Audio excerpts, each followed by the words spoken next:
have told me how excited you are for this panel, as am I. I'll start with Jason Cozens. You met him yesterday. Jason is the founder and CEO of Glint, a game-changing organization that has transformed gold into everyday electronic currency with the Glint app and MasterCard. The 2008 financial crisis, which exposed the vulnerabilities of fiat money and banks, was his wake-up call and inspired him to act, seeing gold as the antidote to financial instability and inequality, leading him to architect Glint.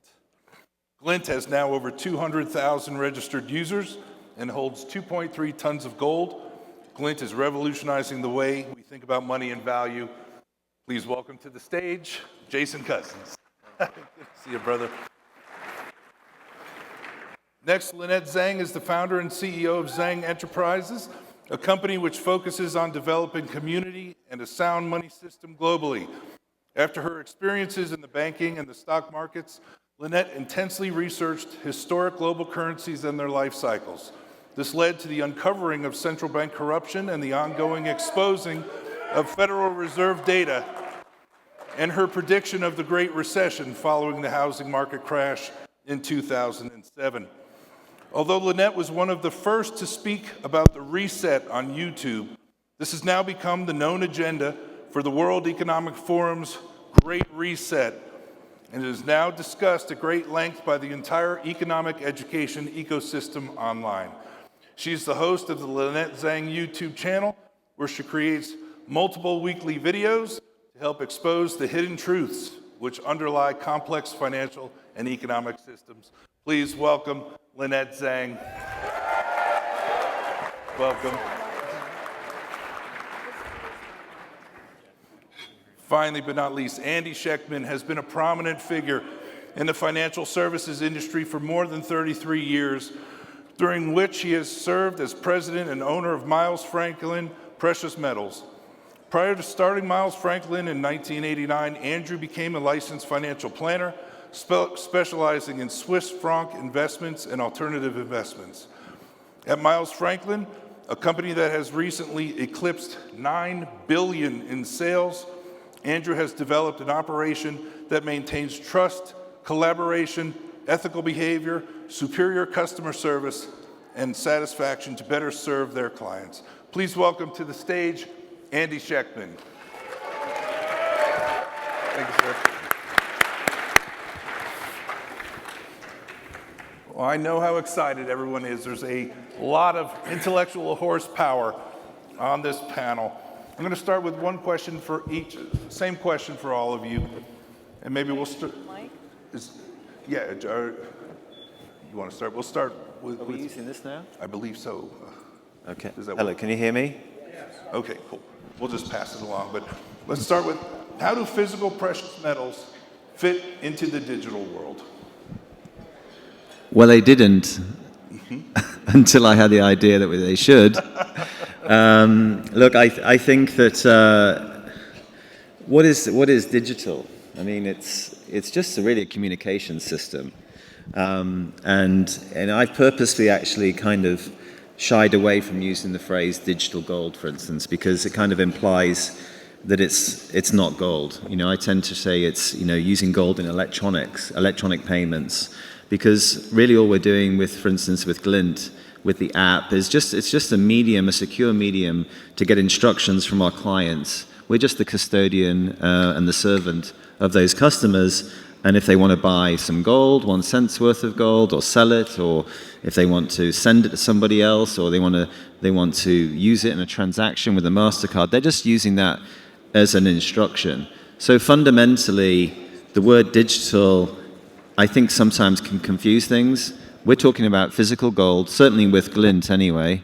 It's not always the case, as we've seen with ETFs and things like that, which are not backed by gold. So I think you've got to be very careful about making sure you understand what you're working with. But certainly with us, something that I've been really keen to focus on is that we don't let the technology get in the way of what it is we're working with. And so we actually don't use a blockchain with Glint, you know, and we don't use an ETF structure or anything like that. You know, when you're buying gold on Glint, you're buying a milligram or a gram or a kilo or multiple kilos of gold. That is your gold that you own. And all the app and the platform is doing is a secure means to take your instructions, really. And it doesn't mean that, of course, lots of things can be built on top of that. When you introduce technology to something, you create a level of scalability that allows, low latency, highly scalable platform that allows all kinds of wonderful things to happen. So when I paid for my Wi-Fi on American Airlines at 35,000 feet in the air, what's going on? Well, I was just giving instructions to the platform to sell my gold just enough into the currency of the merchant to pay for that transaction. But really what we're building is not just a way to be able to buy gold or save it or send it or spend it. What digital enables gold to do is to participate in electronic payments, but also to create a global gold-based financial services system built based on gold. And we can build anything that we want to on top of those kind of digital platforms, anything that exists in the existing incumbent financial system, which is, as we all know, based on a corrupted form of store of value, we can do on top of a gold-based platform. In a similar way to the DeFi movement within crypto, you can do the same with gold. There's absolutely no reason why we can't do that. Excellent. Lynette, same question. Well, I would also say that it can democratize gold ownership, which is really, really critical, especially for those people that don't have that much money to work with. So they can buy a small piece. And of course, you guys know I always have my props, and so here's an ounce of gold.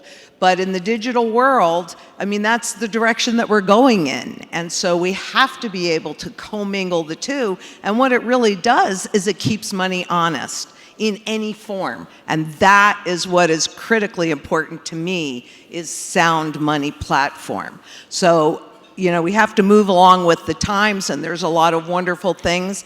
But for me, it also has to be convertible. Because if you don't hold it, you don't own it. And if you can't convert it back into the physical form, is it really there? How do you even know? So it is trust. It is confidence in any form, whether it's digital or it's physical.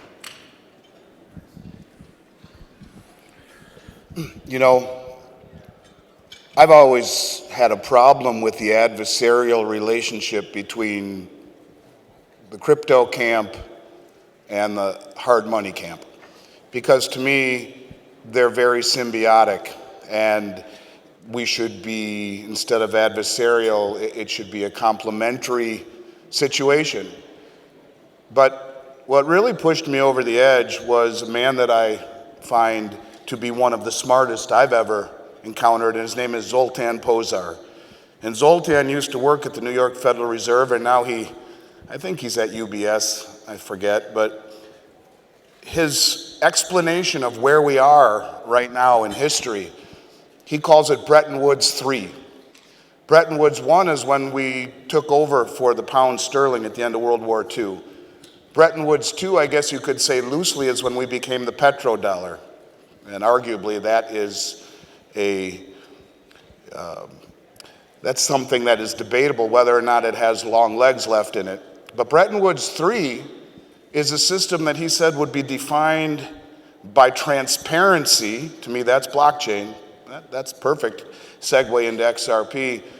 And commodities, where, and pardon my French, okay, I'm sorry, but let's just be real. The US dollar shit the bed so bad that who's gonna ever drink that Kool-Aid again, right? Who's gonna drink that Kool-Aid again, right? So a marriage between blockchain technology and 5,000-year-old money, where the central banks of the world have bought more in the last 3 years than any time ever, should tell you that we're on the same team. And instead of being adversarial, I think not only does your portfolio become exponentially stronger having an interest in both, but I think in order to make a new system that is widely adopted, you have transparency via blockchain and immutability via gold and silver, which have been money since the beginning of time. So it's not either or, you guys, it should be both, and it only makes your portfolio that much stronger.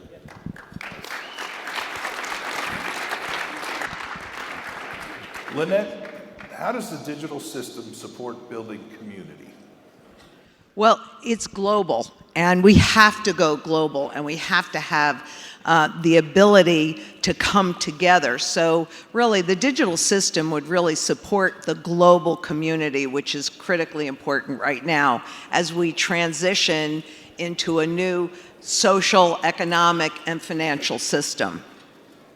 And community, for me, has become the single biggest issue and the most important part of my work, local and global. But on the global foundation, I want us to have a seat at the table in the new system. So that's where it fits in. It gives us potentially the ability to grow that global community and have a seat at the table and help make the decisions on what this new system looks like. Jason, you talked about this yesterday, but a lot of these people were at Lynette's event. Talk about the building momentum across 25 U.S. states to make gold legal tender. So last August, I found out that during proceedings at the Texas Senate on something to do with transactional gold legislation, which I knew nothing about, that Glint had been mentioned. Because they said, look, if we enable and authorize transactional gold, we'll need a platform like Glint. So I got in touch with them, and I was blown away by this grassroots initiative, not just in Texas, but actually I came to learn 25 US states across the United States of America that are using a right enshrined in the Constitution. If you don't know, check it out now on your mobile phones. It's Article 1, Section 10, Clause 1 of your US Constitution says that a US state cannot make anything a currency except gold and silver. And of course, this is the wonderful privilege you have in the United States. It's the United States of America, not the United Provinces of America.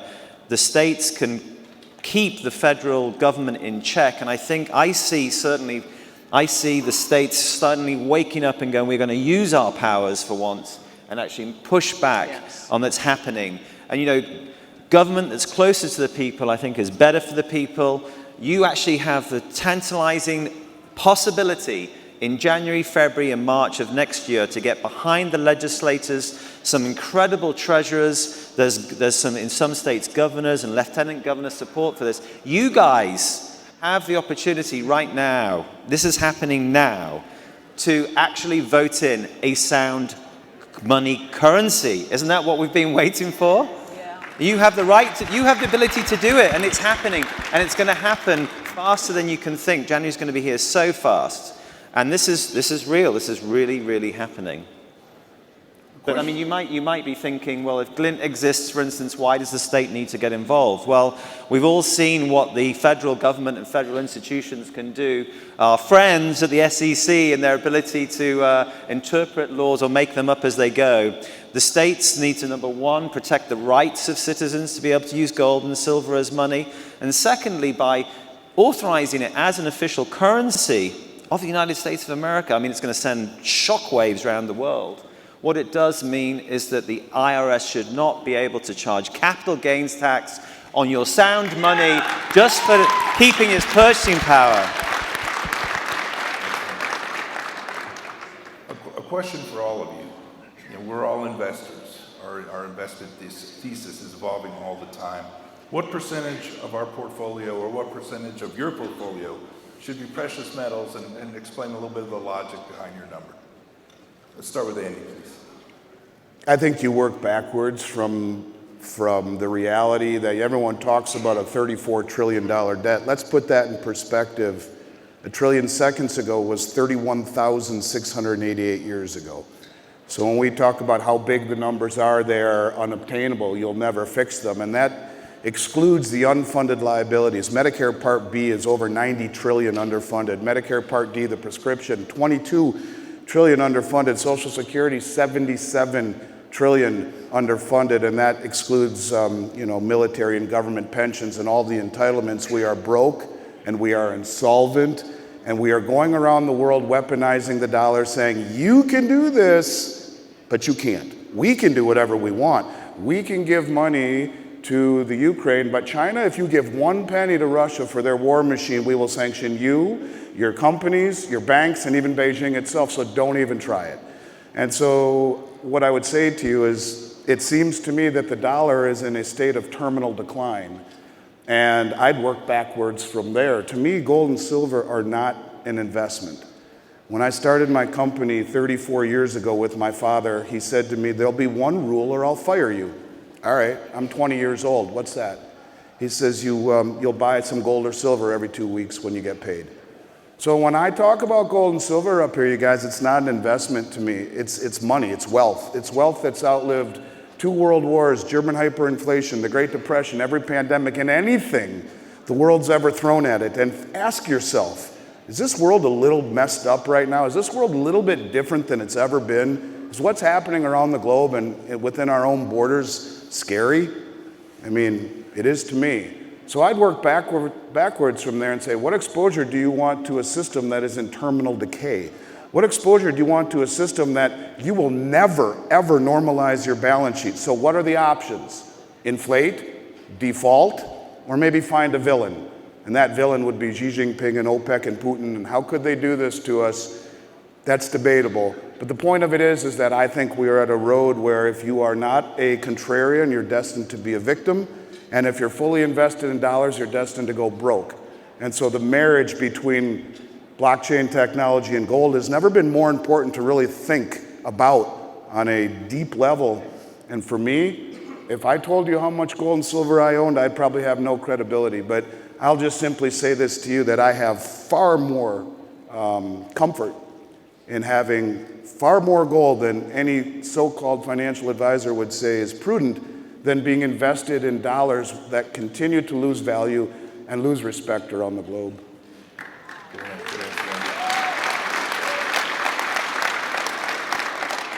Lynette, same question, Lynette. And to Andy's point as well, with all of that debt, we have to reset the system. So I don't like any of that exposure, and I don't know exactly what is going to survive it. I have an idea of what's not going to survive it.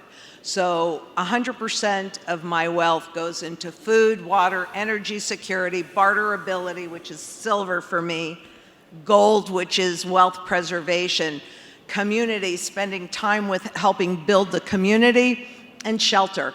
Because these are all the things we need to sustain a reasonable standard of living, and I want some purchasing power left to go into that next system. So I'm a tangible gal, there's no doubt about it. And gold and silver in any form is monetary at its base. So in fact, I'll put my neck on the line. Looking at the monetary velocity, I believe we're already at the beginning stages of the hyperinflation to clear off all of this debt to enable the new system to come in. So yeah, I'm all in. Yeah, I mean, I agree with both of you, of course, that, you know, gold is money. It's the only form of money, really. Everything else is credit. Central banks, ultimately, it's their currency of last resort for them. We've seen them buying unbelievable amounts. And of course, the system has been purposefully creating this veil across our eyes that kind of said, I was listening to one of your videos the other day, I mean, kind of taking the mickey out of some of these phrases they have in this global financial system documentation about how reliable our currency is. I mean, it's a complete joke. You know, we're regulated, by the way, in the UK, and of course the regulators there are like, oh, you've always got to say, every single time you talk about gold's purchasing power, you've got to say, whilst we believe and see that the purchasing power of gold over time increases, we've got to point out that it can sometimes go up and down. When did you ever hear a bank saying anything about that and your purchasing power of your money? Never. And I think it's really important that we separate gold and we see it as money. It's not an investment. Investments are really important for growth. They're important for our communities, as you say, that we invest in other people's businesses and other people's lives, and we help them grow, and in return we get growth from that in our own capital base. But when we want to be able to, money is something you should be able to save without risk, and you should be something you should spend when you want to. And I think my first investor in Glint and one of my first customers, he's now, I think, 92 years old. He said in a very posh English accent, he said, "Jason, what I love about Glint is that it allows me to put my ready money into gold." And of course, I encourage people, whether it's with us or some other system you can find, to be able to do some of that. Excellent. Good answer. If all of you would take a chance or take an opportunity to explain your thoughts on what's happening with U.S. CBDCs versus the rest of the world. Andy, I'll start with you, please. Well, the number 2 economic advisor to the United States government is a lady named Lael Brainerd. And Lael worked at the U.S. Treasury for a while, and then she became number 2 at the Federal Reserve under Fed Chairman Powell. If, God forbid, the current administration wins, she will be the next head of the Federal Reserve. She is a modern monetary theorist. She ran point for the Fed for their new application called FedNow, which is in trial. It's a pilot right now. Excuse me. It's like Zelle and Venmo on steroids, backed by the Federal Reserve. If given the opportunity to take hold, it will replace checks and wires quickly. She ran point with MIT in development of the new central bank digital currency that Biden fast-tracked by executive order. The head of the International Monetary Fund, Kristalina Georgieva, said that a central bank digital currency not pegged to something would be fiat. There is a high probability that you will see the IMF and the Western world push back against the BRICS and try to issue their own CBDC pegged to something. The marriage between blockchain and gold is happening. What is gold? It's the only other tier 1 reserve asset in the world, as according to the Bank of International Settlements, which, by the way, is the most powerful bank on the planet. They're the central banker's central bank. And quietly in 2019, after many of the Eastern European banks out of nowhere repatriated all their gold from the Fed and the Bank of England and then went on a copious buying spree, I guess it's just coincidental, the BIS said, oh, by the way, gold is now tier 1. So when you hear the head of the IMF, which is 150 plus countries, Western friendly, that was developed at the last Bretton Woods meeting in 1944, I think, say that CBDC is not backed by something, will be fiat. Look, it's coming, and it is coming. The BIS wants it, the IMF wants it. We've developed one with MIT. You're seeing it all around the world. And so I think either understand it and do what you can to thrive instead of just survive. But I think it's coming. Now, the question that I have, that I've talked about on so many videos, is how do you get people to take it? And that's where maybe the concept of a black swan comes into play. And we don't have enough time to go down that road. But for all of you who think that you won't take it, I have a feeling that most people will feel an obligation out of necessity to take it, and it will be pegged to something, and it's coming. And I would venture to say, as the BIS really wants everyone in the world to have, every country in the world, to have an operational one by next year, I say there's a high probability it's by 2025 it will be a reality, and it will be pegged to something. My guess is the only other tier 1 reserve asset in the world, and that's gold. So there's the marriage I'm talking about. The question is, what are the rails? And I'll leave that up to all of you folks who understand cryptocurrency and XRP better than I do. But I'm here because I acknowledge it, and I acknowledge that this is not adversarial. This is a complementary union. and we should all be looking at this together and find a way to get out in front of it.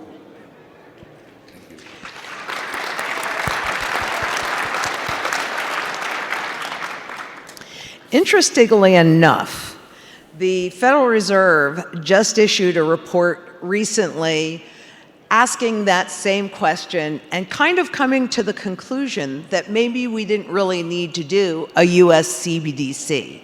So it could be a smokescreen for what's really happening and they don't want you to know, or it could be the US moving aside and allowing other countries, other developed nations, and China to run ahead of us and transfer the power where we've held it to the East. So it's a really interesting conundrum because we were going full tilt up until the regional banking crisis and also around FTX. And then we seem to have backed off. But in this publication, they were saying, well, the dollar is so used, we don't really need it. Is it a smokescreen? I can't tell you. But what I can tell you is that holding gold and silver and making sure that I'm as independent, self-sufficient as I can possibly be, and I am surrounded by community, that we all bring our gifts together, whatever that eventuality is, we're gonna have the ability to say no. And that is critical. We have to be able to say no. Because I agree with you, Andy, 100%. There will be, this is how they make the transitions. There will be a big enough crisis, and where people always think that central banks are kicking the can down the road, kicking the can down the road. Are they really, or are they getting into a position to scare the crap out of all of us? Those Fed Now accounts, just push that money in there. To your point, they're going to use, people are going to use it. If they have no other money, the question is, will they take other funds and put it back into the CBDCs? If we're self-sufficient and independent, we can say no. And we can create a quiet movement just by buying physical gold and silver. Because we all know, if you don't hold it, you don't own it. So.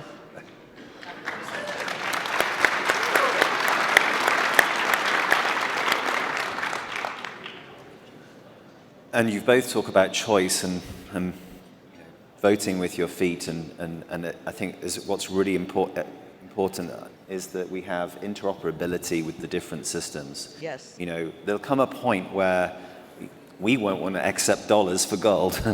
You know, we need to be able to integrate with different systems. And I know last year I promised that we'd be building an XRP bridge into Glint. And you're saying, Jason, where's the XRP bridge? Well, we're definitely going to bring it, but you've seen the problems with the SEC. Glint doesn't yet have a multi-billion-dollar valuation to be able to have the funds to fight them. So we're taking the quietly approach. When they get a bit more clarity on it, we will launch that bridge. And also, of course, working with people who provide gold bullion bars and coins so that people can redeem their gold as well, physically to their possession. All of that, I think, is really important. So interoperability, connection between alternative stores of value outside of the US dollar, I think, are really important. But actually, I'm a little bit controversial here. There is something in the CBDC movement that actually is quite good for gold. And I don't think that the Biden administration realized when they passed an opinion towards the end of last year on currency. And they said, well, what is currency? Well, they said it needs to be both transactional and legal tender. And of course, they said, well, look, digital assets are transactional, but they're not legal tender. And so they're not currency, they'll be taxed with capital gains tax. And I just wonder whether it's just their arrogance that they forgot about what's available through the Constitution. Of course, if it's authorized by the state as a currency and it's transactional, that they've just confirmed to us all in recent opinion by the federal government that it is currency. So I think they shot themselves in the foot there. And it's just another great opportunity for gold and for sound money. Excellent. I wish we had an hour, but we don't. So this is the final question for all three of you. I'll ask you to put your futurist thinking cap on. What does the global financial system look like 5 years from now? And how do we prepare accordingly? Andy, please, we'll start with you. I would have rather been third. But, I don't know. I mean, I think if I had to guess, it will be a digital system backed by commodities. You listen to the BRICS, and they say, and they've said it again and again and again and again, that they will issue a currency backed by two baskets, a basket of local currencies of the member countries and of commodities. And again, what is the only other tier one asset? Gold. Who's buying all the gold? They are. And that will be one side, and the marriage between blockchain and commodities for immutability and transparency. I think the IMF will take up the other side, and they will do something similar. There is no reason that Kristalina Georgieva would have hinted at this, the head of the IMF, by saying CBDCs not backed by something would be fiat. So if I had to guess, it will be an Eastern and a Western system, both digital, both backed by something. And I think, to Lynette's point, the only thing that I think I might slightly diverge from is, and I wish it weren't this way, is the convertibility. But President de Gaulle from France in 1971 proved that convertible currencies convert. He sent warships to New York Harbor filled with dollars and said, well, you know, you always promised to give us back gold at 35 bucks an ounce. Here's a whole ship full of dollars. Give us our gold. And he bled down the treasury where Nixon closed the gold window, proving convertible currencies convert, right? Gresham's law. And I think what blockchain offers is the ability for these currencies to not be convertible and to still be backed by something. It's the lesser of two choices, in my opinion, but what it does is it shows the immutability. If it's audited, if it is audited by independent auditors saying everything that they say is on the ledger is for real, that every country pledged this stuff to the new currency, and maybe they let governments do it, I don't know, but I do truly believe, based upon all the smoke, gold being revalued tier one, the proliferation of blockchain, the announcements that we hear out of the BRICS and out of the IMF, that the inevitability of it being a digital system backed by commodities and the immutability shown on a blockchain, I'd bet my life on it.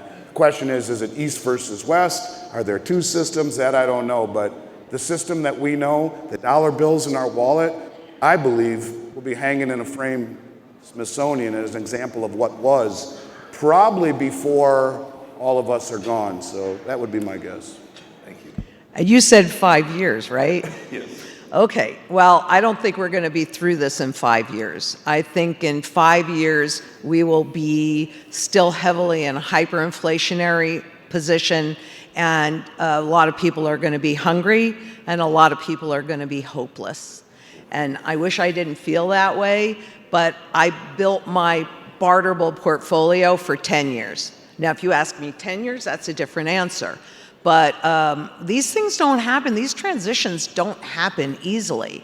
And they don't happen without a tremendous amount of pain. People have to feel enough pain to accept what's coming. Yep. So 5 years, I don't think we'll be through it yet. I think we'll be in the heat of it, but again, that's the importance of coming together in community locally so that you're bringing all your gifts and your talents, and you can make sure that you can feed your family, because you can't live without food and you can't live without water. Those are things that we have to have. And there is a lot of strength in numbers. So get to know your neighbors, get to know your local food growers, et cetera. And then globally, we have to have a seat at the table, and that's the battle that I see, which is why I'm so excited to be with you today, right? We're going to talk a lot more. Yeah, 5 years, we won't be through this. It won't be so pleasant. Be So- prepared.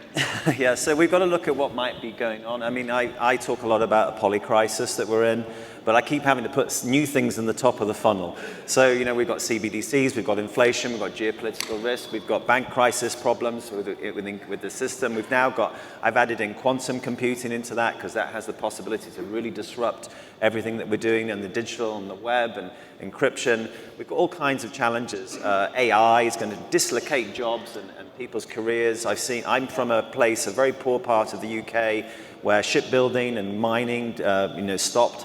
And those people couldn't quickly change their careers. You know, it took decades for those economies, those local areas to try and recover, and they still haven't recovered.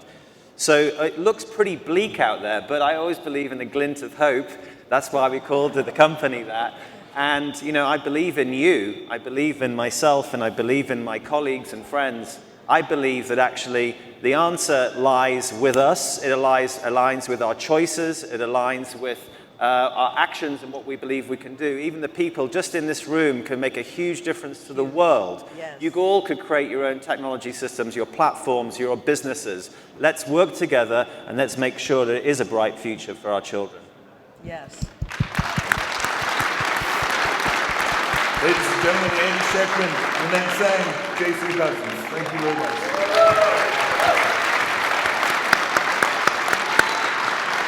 Everybody stay put. We're not taking a break. We'll be right back.